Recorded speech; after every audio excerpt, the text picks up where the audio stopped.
அடக்குமுறை ஒழியட்டும், அறிவியல் வெல்லட்டும். அனைவரையும் அன்போடு வரவேற்கிறேன். வணக்கம் தோழர்களே. இன்றைய நம்முடைய மகா வாசகத்தை வழங்கிய அற்புத விஞ்ஞானி எரிக் கேண்டில். எரிக் கேண்டில் 2000 ஆண்டுக்கான மருத்துவத்திற்கான நோபல் பரிசு பெற்றவர். இவர் ஆஸ்திரியாவில் பிறந்தவர். ஆஸ்திரியாவில் 1929 பிறந்த இவர் ஹிட்லர் ஆட்சிக்கு வந்த பொழுது அங்கிருந்து அகற்றப்பட்டவர். இவர் மிக அழகாக ஒரு வேலை செய்தார். மனிதனுடைய அறிவு வளர்ச்சிக்கும் அவனுடைய அறிவாற்றலுக்கும் நினைவாற்றலுக்கும் இடையிலான தொடர்பு என்ன என்பது குறித்த அவருடைய ஆய்வுக்கு சிக்மண்ட் ஃப்ராய்டு, ஸ்கின்னர் ஆகிய 2 அறிஞர்களின் கொள்கைகளையும் எதிர்த்து 3வதாக ஒரு கொள்கையை உருவாக்கியவர் மரியாதைக்குரிய எரிக் கேண்டில் அவர்கள். ஏனென்றால் எரிக் கேண்டில் மெமரி ஸ்டோரேஜ், மூளையில் எங்கே நடக்கிறது என்பது குறித்த ஆய்வுகளுக்காக நோபல் பரிசு பெற்றவர். இவர் கல்வியை பொறுத்தவரையில் அது அனைவருக்குமாக சென்று சேர வேண்டும். மூளையை பொறுத்தவரையில் இந்த பிறவிக்கு ஒரு மூளை, இப்படி பிறந்தவருக்கு ஒரு மூளை என்று எதுவும் கிடையாது என்பதை நிரூபித்ததற்காகவே நோபல் பரிசு வழங்கப்பட்டவர். அப்படிப்பட்ட அந்த மாபெரும் அறிஞர் தற்போதும் வாழ்ந்து கொண்டிருக்கிறார். 94 வயது ஆகிறது. இப்போதும் புத்தகங்கள் எழுதி கொண்டிருக்கிறார். நம்முடைய இந்தியாவினுடைய நோபல் அறிஞர் அமர்த்தியா சென் போலவே இவரும் இப்போதும் இயங்கிக் கொண்டிருக்கும் ஒரு அறிஞராக இருக்கிறார். இவர் சொல்லியிருக்கும் மகா வாக்கியம் இப்படி போகிறது: The human brain is made for socialism only. மனித மூளை என்பது மனிதன் அனைவரும் சமம் என்கின்ற ஒரு சோசலிச சமுதாய மூளையாகத்தான் இருக்கிறது. ஏனெனில் totally for all the center of nerve is the human brain revolution. இந்த புவியில் நடந்திருக்கும் அனைத்திற்குமான அடிப்படை மனித மூளை எப்படி பரிணாமம் அடைந்தது என்பதுதான் என்பது அந்த மகா வாசகம். இந்த வாசகத்தோடு நாம் இன்றைய இந்திய விஞ்ஞானியை சந்திப்போம். இப்போது நாம் மிக பிரபலமாக பேசிக் கொண்டிருக்கும் 2 விஷயம். ஒன்று செயற்கை நுண்ணறிவு, இன்னொன்று இயந்திர மனிதர்கள் என்று நாம் அழைக்கும் ரோபோட்டிக்ஸ். இந்த 2க்குமான தந்தை என்று போற்றப்படுபவர் ஒரு இந்தியர் என்பது உங்களுக்கு தெரியுமா? இந்த இந்தியரின் பெயர் தப்பாலா ராஜகோபால். ராஜ் ரெட்டி என்று உலக அளவில் அழைக்கப்படும் தப்பாலா ராஜகோபால் அவர்கள் முதலில் டியூரிங் விருது என்கிற ஒரு விருது தான் கம்ப்யூட்டர் சயின்ஸுக்கு வழங்கப்படும் நோபல் பரிசு. இந்த பரிசை பெற்ற முதல் ஆசியாவை சேர்ந்தவர் என்கிற பெயர் பெற்றவர் தப்பாலா ராஜகோபால ரெட்டி. இந்த தப்பாலா ராஜகோபால் இந்தியாவிலே சென்னையிலே இருக்கிற காட்டூரிலே பிறந்தவர். அவர் அந்த கிராமத்திலிருந்து வந்த முதல் கிராஜுவேட். அண்ணா பல்கலைக்கழகத்திலே அப்போது அறிமுகம் செய்யப்பட்ட கம்ப்யூட்டர் சயின்ஸ் முதல் பேட்சில் பிஇ முடித்தவர். அப்படிப்பட்ட அந்த மனிதர் அதன் பிறகு ஆஸ்திரேலியாவுக்கு சென்று அங்கே ஐபிஎம்ல இணைகிறார். ஐபிஎம்மில் இணைந்து தன்னுடைய முதுகலை பட்டத்தை பெறுகிறார். அப்போதுதான் ரோபோட்டிக்ஸ் மீது அவருக்கு கண் விழுகிறது. என்னவெல்லாம் இவர் கண்டுபிடித்திருக்கிறார். ஸ்டான்ஃபோர்டு பல்கலைக்கழகத்திலே இவர் இணைந்த பொழுது இவர் கண்டுபிடித்ததுதான் மொழியை ஒரு இயந்திரம் எப்படி கற்றுக்கொள்கிறது என்பதற்கான அடிப்படை. இப்போ நீங்கள் உங்கள் திறன்பேசியில் நீங்கள் டிக்டேட் பண்ணீங்கன்னா நீங்கள் என்ன டிக்டேட் பண்ணுறீங்களோ அதை அப்படியே டைப் அடிக்குது. இந்த அற்புதமான மெஷின் லேர்னிங் கான்செப்டை உருவாக்கி உலகிற்கு அறிமுகம் செய்தவர் ராஜகோபால் அவர்கள். இந்த தப்பாலா ராஜகோபால் அவர்கள் அவருடைய மில்லியன் புக் ப்ராஜெக்ட் என்பதன் மூலம்தான் இணையத்துக்குள்ள அத்தனை புத்தகத்தையும் அடக்கினார். அது ஒரு சாஃப்ட்வேர், அது இவர் உருவாக்கி கொடுத்தது. இன்னைக்கு கிண்டிலில் போய் நீங்கள் எதை வேணா படிக்கலாம் என்கின்ற அந்த லட்சக்கணக்கான புத்தகங்களை ஒரு இடத்தில் கொண்டு வந்து குவித்த பெருமை தப்பாலா ராஜகோபால் அவர்களை சேரும். அதை விட இந்த வாய்ஸ் ரெகக்னிஷன் சாஃப்ட்வேர் என்கிற ஒன்றை கொடுத்ததோடு அவர் நிறுத்தவில்லை. இந்த வாய்ஸ் ரெகக்னிஷனை 2 விதமாக பார்க்கிறார். ஒன்று, நம்ம பயோமெட்ரின்னு சொல்லிட்டு அப்படி கையை வச்சாதான் திறக்கும். ஒரு அறைக்குள் நுழைவதற்கு அங்கே பயோமெட்ரி வச்சுருக்காங்க, அதுதான் அட்டண்டன்ஸ்னு சொல்கிறோம். இதனுடைய அடிப்படைகளில் குரல் வாய்ஸ் மூலியமாகவும் நீங்கள் திறக்க முடியும். அதுதான் நம்ம வாய்ஸ் ரெகக்னிஷன் சாஃப்ட்வேர் என்று சொல்கின்றோம். இதையும் அறிமுகம் செய்த பெருமை நம்முடைய தப்பாலா ராஜகோபாலை சேரும். இவரை நாம் கண்டிப்பாக இந்திய குழந்தைகளுக்கு அறிமுகம் செய்ய வேண்டும். செயற்கை நுண்ணறிவின் தந்தை என்று போற்றப்படுபவர் ஒரு இந்தியர் என்பதை முதலில் நாம் அறிய வேண்டும். ஏனென்றால் இவரை பொறுத்தவரையில் இவருடைய புகழையோ அல்லது இதற்கான அங்கீகாரமோ இந்தியாவில் எதுவுமே இல்லை என்பதை உணர்ந்து அறிவியலுக்கு நாம் முக்கியத்துவம் தர வேண்டும். இப்போது நாம் இன்றைய அறிவியல் அமைப்பிற்கு செல்வோம். இன்று நாம் மிக மிக முக்கியமான ஒரு இந்திய அறிவியல் அமைப்பை பற்றி பார்க்க இருக்கிறோம். இந்த அமைப்பு 1947 ஜனவரியில் தோற்றுவிக்கப்பட்டது. இந்த அமைப்பினுடைய பெயர், அப்போது வைக்கப்பட்ட பெயர் association of scientific workers of India. The association of scientific workers of India என்பது ஒரு ட்ரேட் யூனியன். இந்த ட்ரேட் யூனியன் இந்தியாவில் அறிவியல் சம்பந்தமான வேலை பார்ப்பவர்கள் அனைவரும், இப்போ கம்ப்யூட்டரில் ஒருத்தர் வேலை பார்க்குறாரு, அவர் சயின்ஸில் தான் வேலை பார்க்குறாரு. கேமரா வச்சுன்னு ஒருத்தர் வேலை பார்க்குறாரு, சயின்ஸில் தான் வேலை பார்க்குறாரு. திறன் பேசியில் ஒருத்தர் ரிப்பேர் பண்ணுறாரு, சயின்ஸில் தான் வேலை பார்க்குறாரு. ஒருத்தர் உங்களுடைய பிளட் டெஸ்ட் எடுக்கிறாரு, சயின்ஸில் ஒர்க் பண்ணுறாரு. இப்படி அறிவியல் சம்பந்தமான பணிபுரிகின்ற டாக்டர்ஸ், இன்ஜினியர்ஸ் அனைவரையும் இணைக்கின்ற ஒரு ட்ரேட் யூனியன் 1947 உருவாக்கப்பட்டது. ASWI, அதுதான் association of scientific workers of India. இதனை உருவாக்கிய பெருமை ஜவஹர்லால் நேருவை சேரும். ஜவஹர்லால் நேரு இதனுடைய முதல் தலைவராக இருக்கிறார்.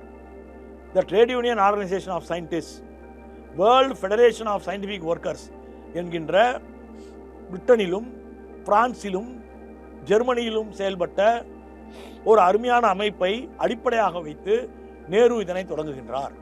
இந்தியாவில் மூட நம்பிக்கைகளுக்கு எதிரான அறிவியல் அமைப்பாக இதை அவர் கட்டமைத்தார். விக்யான் கர்மர் என்று ஒரு ஜர்னலை அவர் நடத்துகின்றார். இந்த விக்யான் கர்மர் குறித்து சிங்காரவேலர் எழுதியிருக்கிறார். சிங்காரவேலர் நேரு தொடங்கிய இந்த அருமையான ஒரு அமைப்பை தமிழகத்திலே ஒரு கிளையை தொடங்குவதற்கு சென்னையிலே ஆழ்வார்பேட்டையில் ஒரு சிறிய இடத்தை வாடகை எடுத்து அதை நடத்த தொடங்குகிறார். அந்த அளவுக்கு இந்தியா முழுக்க தொழிற்சங்கங்களில் பிரசித்தி பெற்றது இந்த அமைப்பு. இந்த அமைப்பில் நேரு தலைவராக இருந்தார். இவங்க என்ன செய்தாங்க? லேப் சயின்ஸை மற்றும் சயின்டிஸ்டை மக்கள் அறிவியலோடு இணைத்தல், இதுதான் அவங்களுடைய நோக்கம். இரண்டாவது நோக்கம், தேசத்தை வளர்ப்பதற்கு அறிவியலின் பங்கை உணர்தல். மூன்றாவது நோக்கம், சர்வதேச அளவிலான அறிவியல் நெட்வொர்க்கோடு இணைதல். நான்காவது நோக்கம், இந்த ட்ரேட் யூனியன் என்பது மூட நம்பிக்கைகளுக்கு எதிராக போராடி மக்களுக்கு விடுதலையை பெற்றுத்தருதல். இங்கே நாம் விக்யான் கர்மர் பற்றி பார்க்கணும். விக்யான் கர்மர் பத்திரிகை அறிவியலில் ஒரு சாலிடாரிட்டியை உருவாக்குவதற்கு டொமஸ்டிக் சயின்ஸ் பாலிசி ஒன்று தேவை. இந்தியாவுக்கென்று நம்முடைய நாட்டின் அறிவியல் கொள்கையை அறிவிக்க வேண்டும் என்று அறிவித்து, இந்த அறிவியல் கொள்கையில் என்னெல்லாம் இருக்கணும்னு மாதம் ஒரு கட்டுரையை வெளியிட்டது. அதன் தொகுப்பு தான் நேரு 1948 இந்திய அறிவியல் கொள்கையை வெளியிடுகிறார். இதைவிட அருமையான விஷயம், இந்திய விஞ்ஞானிகளினுடைய ஒர்க்கிங் கண்டிஷன் எப்படி இருக்கு, விஞ்ஞானத்தை அடிப்படையாக கொண்டு இங்கு வாழுகின்ற இந்தியர்களின் ஒர்க்கிங் கண்டிஷன் எப்படி இருக்கிறது என்பதை ஆய்வு செய்யும் கட்டுரைகள். உலகை நாம் டிசார்னமெண்ட்டை நோக்கி அழைத்து செல்ல வேண்டும், ஆயுதங்களை கைவிட வேண்டும் என்பதை நோக்கிய மிக அற்புதமான கட்டுரைகள். இவற்றையெல்லாம் இது தாங்கி வந்தது. அதில் ஒரு 2 பேர் மிக மிக மிக மிக முக்கியமானவர்கள். இதில் அயல்நாட்டிலிருந்து கொஞ்சம் பேர் இருந்தாங்க. ஜேடி பெர்னர் அழைக்கப்பட்டிருந்தார். இந்த ஜேடி பெர்னர் தான் உலகத்தினுடைய அறிவியலின் வரலாறை தொகுத்தவர். ஜேபிஎஸ் ஹால்டேன் அழைக்கப்பட்டிருந்தார். இந்த அமைப்பு நடத்திய கூட்டங்களை எல்லாம் பார்த்து அசந்து போய் தான் ஜேபிஎஸ் ஹால்டேன் தன்னுடைய ஐரிஷ் குடியரசினுடைய அந்த குடி உரிமையை ரத்து செய்துவிட்டு இந்தியாவில் குடியேறி இந்திய குடிமகனாக மாறி போனார். ஆனால் அவர் ஒரு அயல்நாட்டு அறிஞர். அதே போல ஜோசப் நீத்தம் இந்த அமைப்பில் இணைந்து கொண்டார். இவர்களெல்லாம் அயல்நாட்டை சேர்ந்தவர்கள். சயின்ஸ் அண்ட் சோஷியலிஸ்ட் மூவ்மெண்ட் என்று இதை அவர்கள் அழைத்தார்கள். எவ்வளோ முக்கியமான ஒரு அமைப்பாக இருந்திருக்கிறது. இந்தியாவை பொறுத்தவரையில் உசைன் ஜாகிர் என்கிற ஒரு அறிஞர், சையத் உசைன் ஜாகிர், நேருவினுடைய லெப்டினன்ட் என்று போற்றப்பட்ட ஒரு மாமனிதர். இவர் இந்தியாவில் ஒரு கெமிஸ்ட்டு. ஆக்ராவில் 1901 பிறந்தவர். ஃபஸ்ட்டு அவர் தான் மித்தோகோயினின் என்கின்ற ஒரு வேதிப்பொருளை சிந்தசிஸ் பண்ணி எடுத்தவர். 10 வயதில் அவர் சுதந்திர போராட்டத்தில் கலந்து கொண்டவர்.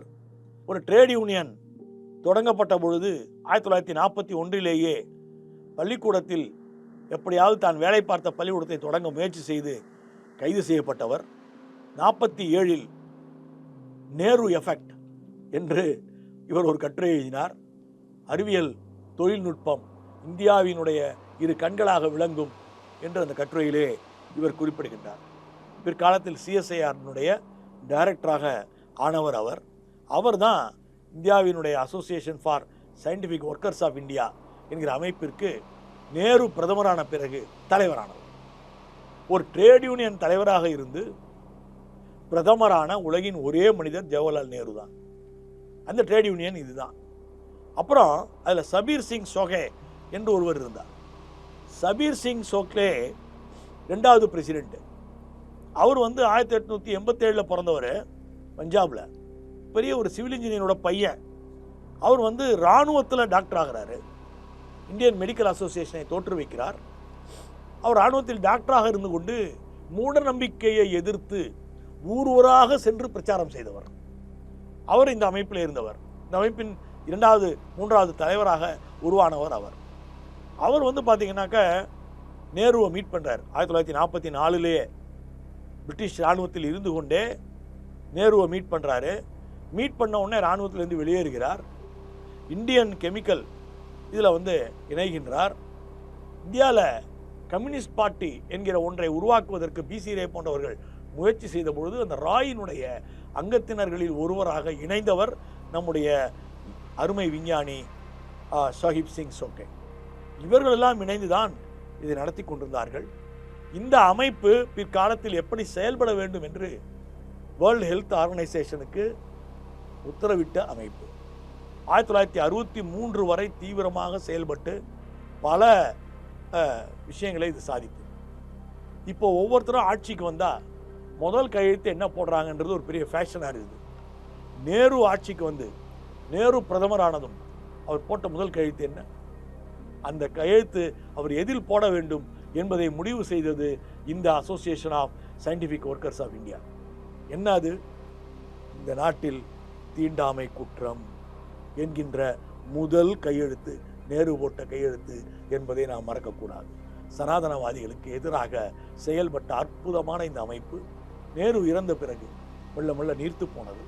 அப்போது ஒரு அமைப்பை கட்டி எழுப்பியவர் சதீஷ் தவான். சதீஷ் தவான் இதன் தொடர்ச்சியாக the world level association of scientific temperament என்கிற பெயர் வைத்து அந்த அமைப்பை கட்டமைக்கிறார். அதில் தான் பார்வாலேருந்து நிறைய பேர் சேர்றாங்க. இந்த அமைப்பில் அயல்நாட்டினரும் இருந்தார்கள். நோபல் பரிசு பெற்ற வாட்சன்லாம் இதில் ஒரு அங்கத்தினராக இருந்தார். அந்த அமைப்பை அழகாக கட்டமைத்து இந்தியாவில் அறிவியல் மனப்பான்மையை எப்படி வளர்க்க வேண்டும் என்பதற்கான 10 கட்டளைகளை சதீஷ் தவான் வெளியிடுகின்றார். அறிவியல் மனப்பான்மை என்பதை எப்படி வளர்க்க வேண்டும், மக்களிடையே அதை எப்படி கொண்டு செல்ல வேண்டும், நேரு விரும்பிய அறிவியல் மைய சமூகத்தை எப்படி நாம் கட்டமைக்க வேண்டும் என்பது குறித்து சதீஷ் தவான் உருவாக்கிய அந்த அமைப்பு மிக சிறப்பாக செயல்பட்டு பல விஷயங்களை சாதித்தது. அதுதான் 51A என்கின்ற நம்முடைய அரசியல் சட்டத்தில் அறிவியல் மனப்பான்மையை பரப்புவது இந்திய குடிமகனின் கடமைகளில் ஒன்று என்பதை கொண்டு வந்த சட்டத்திற்கும் காரணமாக அமைந்தது. சதீஷ் தவான் இறந்த பொழுது, அதன் பிறகு அந்த அமைப்பு நீர்த்து போன பொழுதுதான் இந்திய அரசாங்கமே விஞ்ஞான் பிரசார் என்கின்ற ஒரு அமைப்பை கட்டமைக்கிறது. இந்த விஞ்ஞான் பிரச்சார் என்கிற அமைப்பு மூலம்தான் பிள்ளையார் பால் குடிக்கிறாரே என்பன போன்ற மூட நம்பிக்கைகளின் பொழுது விஞ்ஞானிகள் டில்லியில் பிரம்மாண்டமான பத்திரிகையாளர் கூட்டத்தை கூட்டி அதற்கெல்லாம் விளக்கம் கொடுத்ததை நாம் பார்க்கிறோம். இந்த விஞ்ஞான் பிரசாரை இப்போது அரசு கலைத்துவிட்டது. அனைத்து வகையான அறிவியல் அமைப்புகளையும் முடக்கி இந்தியாவில் அறிவியல் சிந்தனை பரவாமல் இருப்பதற்கான எல்லா பரவுகிற அந்த அமைப்புகளை எல்லாம் அடக்கி ஒடுக்கி ஒரு ஒடுக்குமுறையை இந்திய அரசு கொண்டு வந்திருக்கிறது. அந்த ஒடுக்குமுறை அழியட்டும், அறிவியல் வெல்லட்டும். மீண்டும் இந்த அமைப்புகளை மீண்டும் மீண்டும் தட்டி எழுப்புவோம் நாம் என்பதை நாம் ஒரு உறுதியாக எடுத்துக்கொள்வோம். இப்போது நாம் இன்றைய புத்தகத்திற்கு செல்வோம். இன்றைக்கு நாம் அறிமுகம் செய்ய இருக்கும் புத்தகம் இது இருக்கிறது.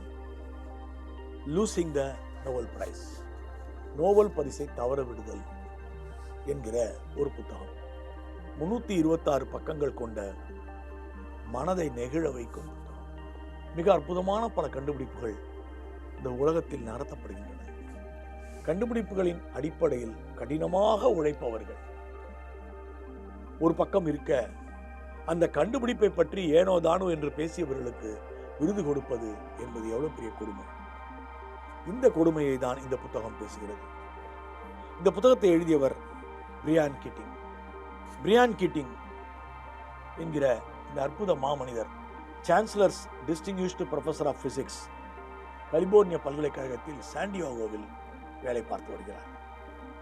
இவர்தான் BICEP2 என்கின்ற ஒரு பிரம்மாண்ட டெலஸ்கோப்பை வடிவமைத்தவர். அந்த டெலஸ்கோப் தான் ஈர்ப்பு அலைகள் என்பதை கண்டுபிடித்தது. ஈர்ப்பு அலைகள் என்பதை கண்டுபிடித்த அந்த டெலஸ்கோப் வாதிக்கு நோபல் பரிசு வழங்கப்படவில்லை. ஆனால் ஈர்ப்பு அலை ஒன்று என்று ஒன்று இருக்கிறது என்று தோராயமாக கட்டுரை எழுதியவர்களுக்கு அந்த விருதை கொடுத்து விட்டார். இதுதான் இந்த புத்தகத்தின் சாரம்.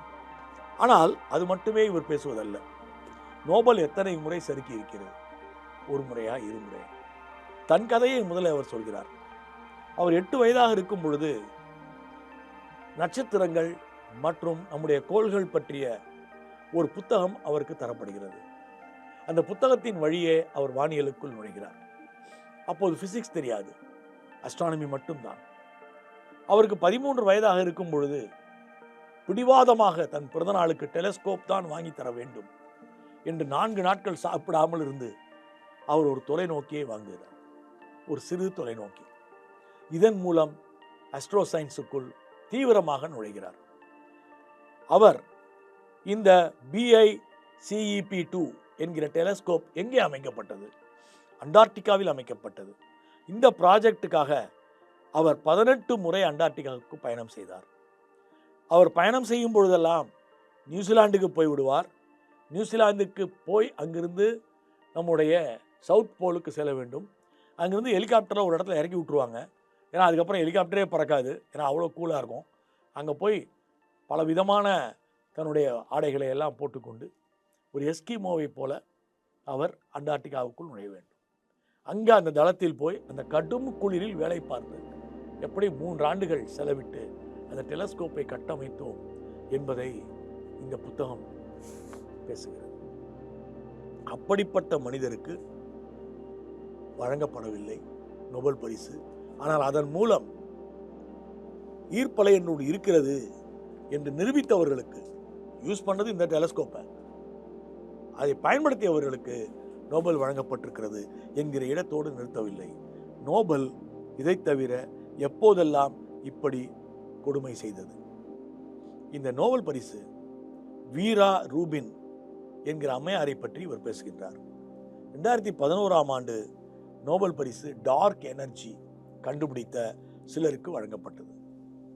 ஆனால் அந்த டார்க் எனர்ஜியை கண்டுபிடிப்பதற்கு காரணமாய் அமைந்த அதே மாதிரியான ஒரு டெலஸ்கோப் உருவாக்கி கொடுத்த அந்த அற்புத மாமனிதர் வீரா ரூபின் அம்மையாருக்கு விருது மறுக்கப்படுகிறது.